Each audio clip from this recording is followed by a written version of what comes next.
É com muito gosto, apesar do pouco tempo ainda que temos de relação de parceria com o mundo farmacêutico, num curto espaço de tempo levamos a cabo este segundo webinar. Agradecer acima de tudo a vossa amabilidade, a vossa disponibilidade em estarem neste momento, ao fim de mais um dia de trabalho, com a vossa paciência a assistir a este nosso webinar dedicado à alergia ocular. Obviamente, o meu segundo agradecimento da noite não podia deixar de ser para o Sr. Professor Salgado Borges, que com a sua habitual generosidade também e disponibilidade se dispôs prontamente a aceitar este nosso convite para estar esta noite convosco também e que obviamente partilhará a sua tremenda já e longa também experiência enquanto especialista de oftalmologia, ligado também às questões da superfície ocular, que no fundo não deixa de ser o problema também ligado à alergia ocular.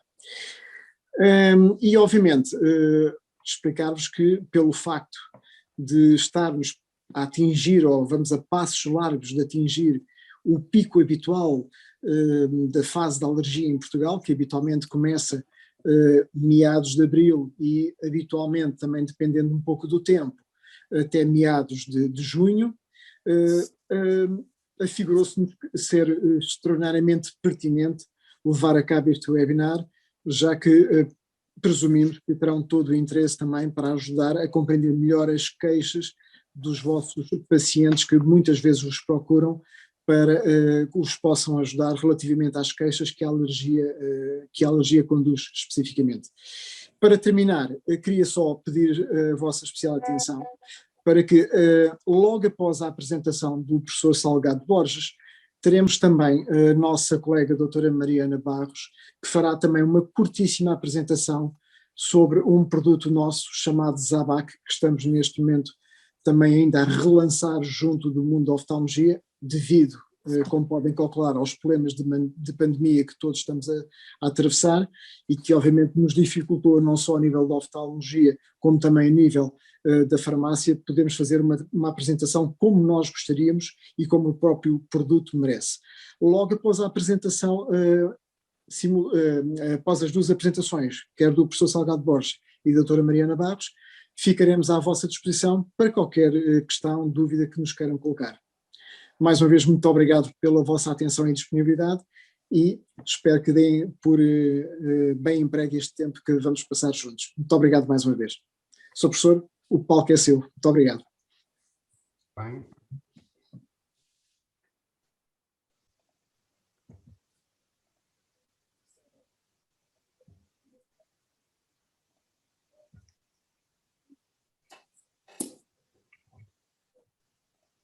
Vou passar isto para tirar.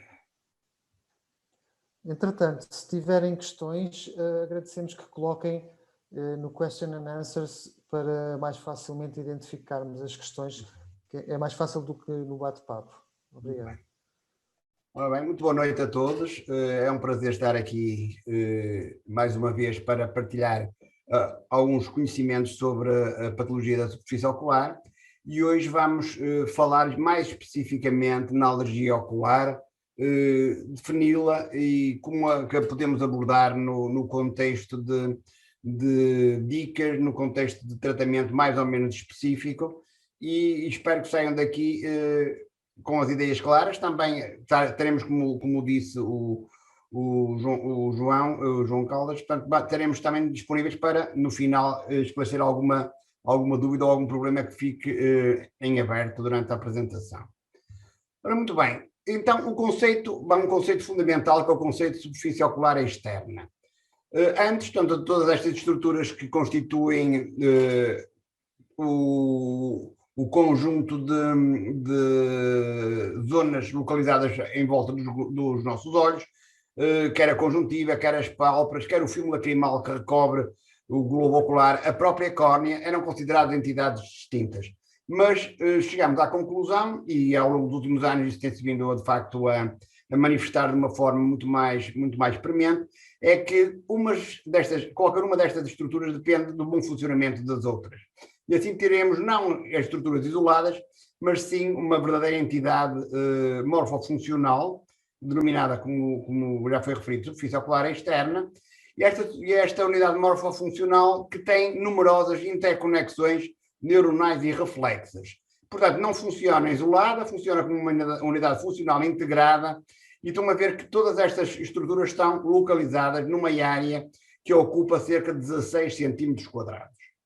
Isto faz com que, de facto, ao avaliarmos a superfície ocular externa, podemos ter situações mais isoladas, podemos ter uma alteração da pálpebra juntamente com uma alteração da córnea, uma alteração da córnea juntamente com uma alteração da conjuntiva.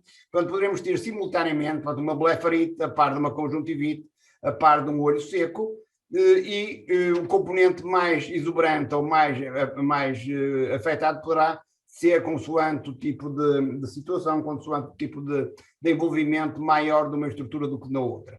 E, de facto, a conjuntivite alérgica aqui localizada ao lado direito pode, como vemos, pode estar ou não associada também a um envolvimento da córnea. Podemos ter também associado uma queratite. E é o que temos aqui nesta imagem, em que vemos que aqui temos uma alergia de contacto, aqui com uma pomada. Aqui temos também uma alergia a um medicamento. Podemos ter uma inflamação ou uma infecção associada, neste caso um herpes. Aqui embaixo temos abaixo e meio temos uma rosácea com envolvimento cutâneo da pele da região malar e com envolvimento também da córnea e da superfície ocular externa. E podemos ter simultaneamente alergias, e aqui temos na imagem superior da direita alterações corneanas causadas por papilas gigantes que levaram de facto à erosão da córnea e alterações mais ou menos marcadas. Portanto, podemos ver que a alteração da superfície ocular externa pode envolver problemas alérgicos, mas simultaneamente outras patologias associadas. Regressando então agora ao tema desta nossa conversa, começamos por dizer que a alergia ocular é uma situação muito frequente. E, de facto, é um verdadeiro problema de saúde pública, atingindo, neste momento, mais de 20% da população. E como é que surge, então? Surge por inflamação dos olhos, que normalmente é provocada por uma reação por substâncias que normalmente são inofensivas. Portanto, substâncias que, na maioria dos casos, não causam qualquer alteração aos nossos olhos, como, por exemplo, o pólen, o pó da casa, os pelos e penas de animais e os fungos, em determinadas pessoas predispostas vão levar de facto a uma alergia ocular. Vai haver assim uma ativação de uma resposta que leva ao aparecimento em alguém suscetível a sintomas típicos de alergia.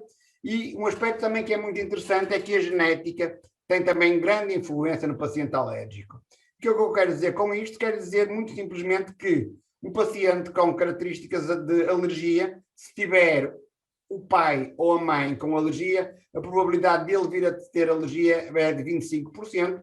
Se ambos tiverem um componente alérgico, a probabilidade de vir a ser também alérgico a esse paciente passa a ser de 50%. Então, quais são os sintomas mais característicos de uma alergia ocular?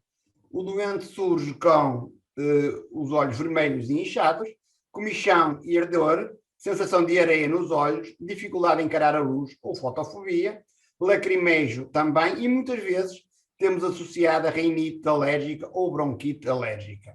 Mas nesta altura, como vamos falar a seguir, em que o pó existe em muito maior quantidade, vamos ter a época das alergias ou das conjuntivites alérgicas, mais propriamente ditas, as conjuntivites alérgicas, como temos aqui nesta classificação, a conjuntivite alérgica sazonal.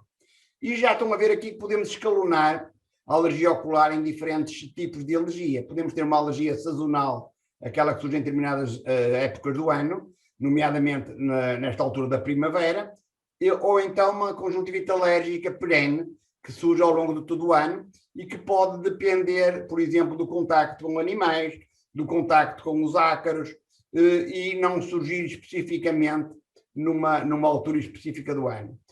A conjuntivite gigantopapilar, que vamos ver que está muitas vezes associada, por exemplo, ao uso de lentes de contacto, uma alergia ocular de contacto ou com medicamento, ou, por exemplo, com uma estrutura metálica.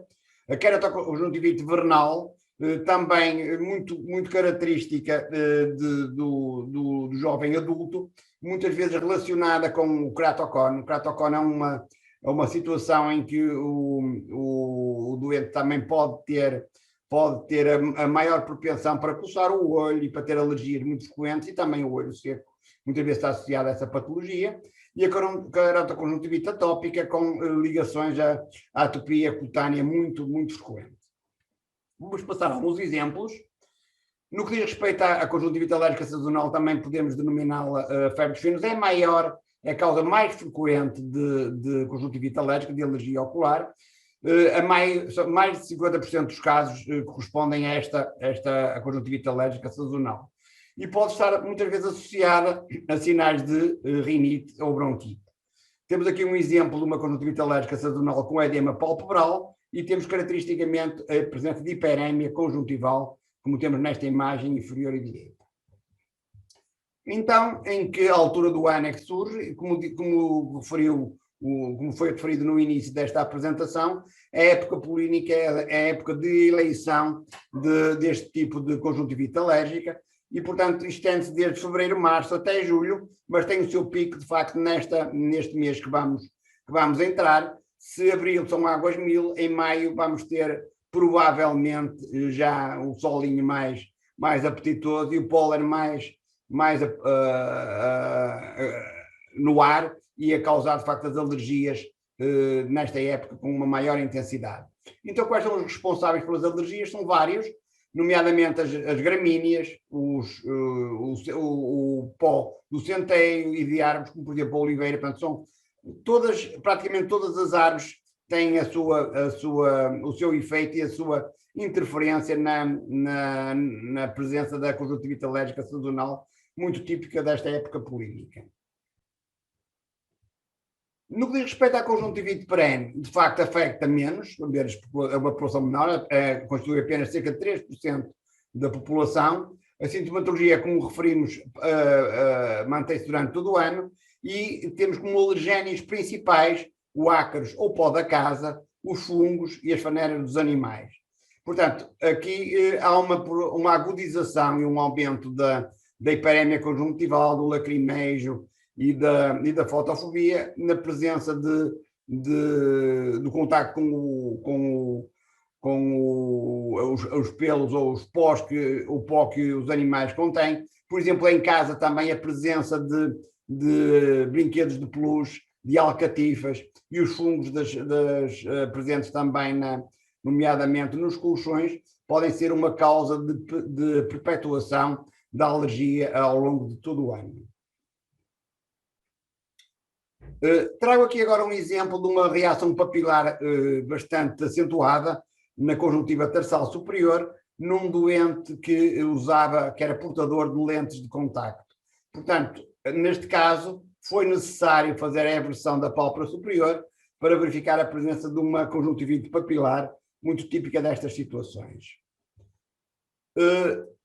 O contacto, falámos já, o contacto normalmente associado também, pode estar associado a uma infecção estafilocócica intercorrente, e na imagem de cima foi tido o contacto com um produto de maquilhagem numa senhora, e em baixo foi após um tratamento com pomada de neomicina. Portanto, foi um blefaroconjuntivite de contacto por haver de facto uma predisposição destas duas pessoas pela alergia causada por um medicamento, neste caso uma pomada ou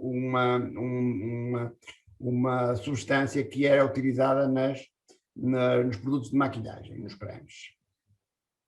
Quanto à conjuntivite vernal, como vos disse há pouco, é mais frequente em crianças e adolescentes, mais no sexo masculino, muitas vezes associada a asma, eczema tópico e rinite alérgica, e muito frequente também nos doentes com ceratocone.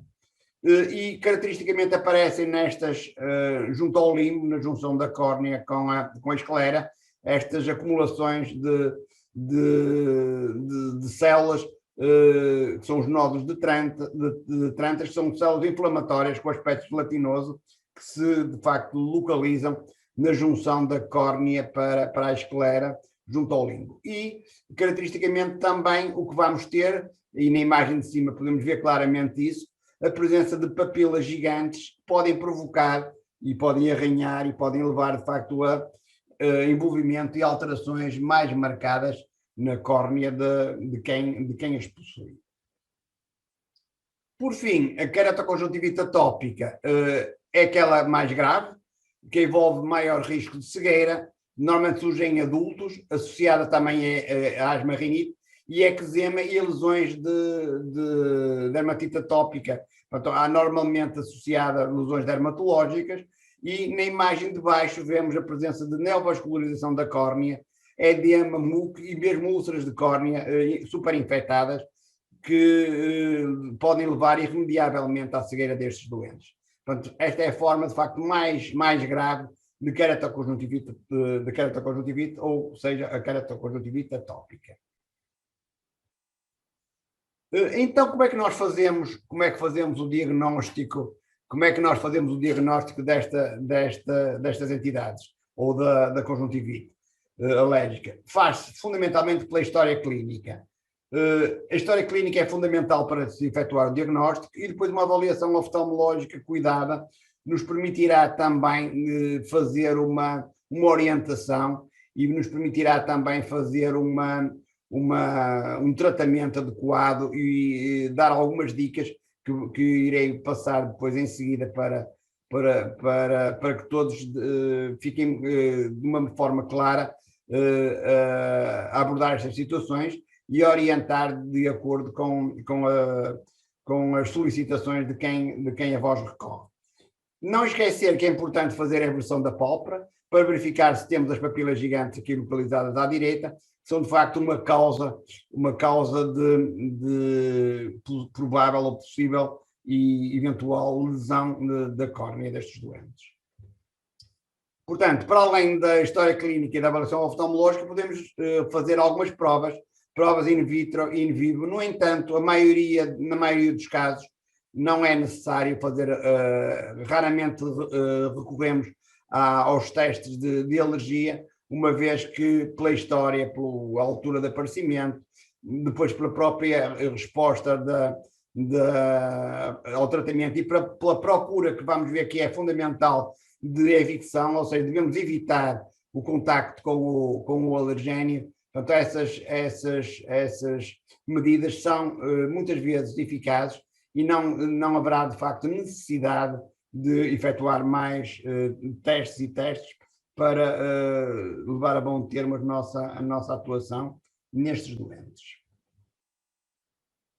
Portanto, como medidas de prevenção, então, o que é que nós temos? Temos que, se a pessoa é alérgica ao pólen, o que é que nós devemos, ou o que é que surge? É que as crises surgem geralmente na primavera ou no outono, e de facto devemos efetuar uma terapêutica preventiva com medicamento antialérgico, devemos manter as janelas fechadas durante as primeiras horas da manhã e usar óculos, nomeadamente óculos com proteção ultravioleta, óculos escuros, que quando a pessoa vier de facto a andar para a rua, fundamentalmente nas primeiras horas da manhã. Ao usar ares condicionados, devemos ter a preocupação também de instalar um filtro próprio para retenção de pequenas partículas, para essas partículas não andarem de facto dentro de casa, no ar, e levem de facto a uma irritação muito mais marcada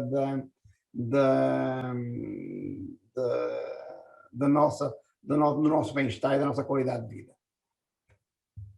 Por outro lado, não já diretamente relacionada com a conjuntivite alérgica desta fase primaveril ou sazonal, se a pessoa for alérgica ao pó da casa, devemos de facto evitar alcatifas, tapetes grossos e cortinas dificilmente laváveis, e devemos também tentar guardar em armários ou gaveta objetos que possam acumular pó, tais como peluches ou livros.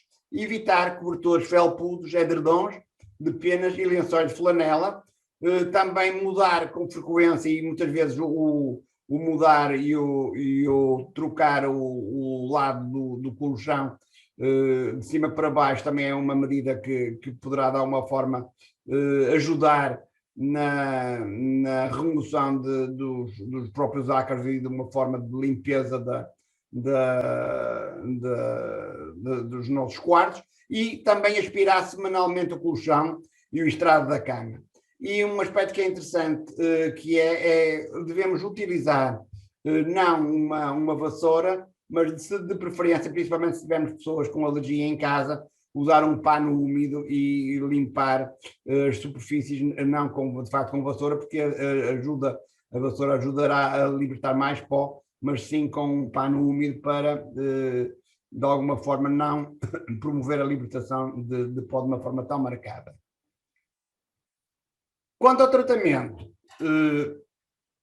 passa por várias atuações, por várias medidas, nomeadamente a utilização de lágrimas artificiais, de descongestionantes, portanto, por vasoconstritores, em que o alívio é temporário, devemos só utilizá-los de facto durante um curto espaço de tempo. A utilização destes medicamentos podem causar efeitos secundários graves. Os anti-inflamatórios, corticoides ou não, se estivermos a utilizar um corticoide, terem atenção que se for um corticoide potente, poderá levar a complicações se for dado durante períodos muito longos, como por exemplo a presença de tensões oculares elevadas, o desenvolvimento de cataratas, portanto poderão ser de facto situações mais graves e de facto temos de fazê-lo com cuidado. E os antialérgicos, que deverão ser usados na prevenção, não só na altura direta, como também como prevenção, como também durante o tempo de contacto com o alergénio. E quer estes medicamentos em geral, ou estas substâncias em geral, desde as lágrimas até os antialérgicos, devemos evitar a utilização de conservantes. Temos aqui alguns exemplos de conservantes, há um sem número de conservantes, mas aqui trago alguns exemplos de conservantes que muitas vezes são utilizados nas lágrimas artificiais e que por si só constituem uma perpetuação das alergias que são dadas em gotas, em colírios ou em outras substâncias ou de outras formas de administração que, em vez de melhorar a alergia, poderão de facto perpetuar o seu efeito menos marcado. Então, é fundamental e é importante efetuar o diagnóstico diferencial.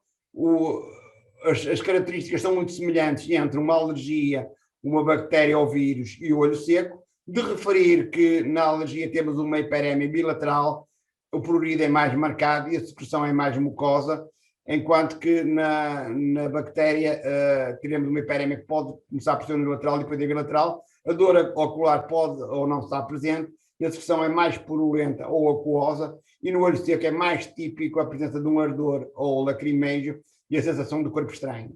E ter uma noção muito importante e interessante é que, se o olho seco se trata fundamentalmente pelo recurso a lágrimas artificiais, as bactérias e os vírus temos que recorrer muitas vezes a antibióticos ou antivíricos, e a alergia associa o uso de lágrimas artificiais a antialérgicos, mas como dissemos, de preferência sem conservantes.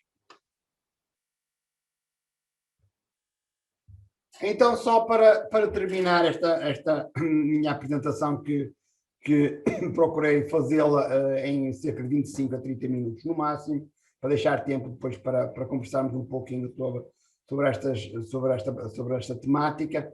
O que é que nós devemos fazer para evitar as alergias na primavera? Devemos fazer a evicção, ou seja, evitar o contacto com os alergénios, evitar sair de casa nas primeiras horas da manhã, usar óculos de proteção ultravioleta no exterior, fechar as janelas em casa e no carro quando nos deslocamos para o exterior, evitar o contacto direto com os cães e com os gatos, porque eles sim podem também perpetuar as alergias que são mais intensas na altura da primavera, e a higiene da casa, como vos disse há pouco, com um pano úmido e um aspirador, são cruciais para também evitar o levantamento de pó.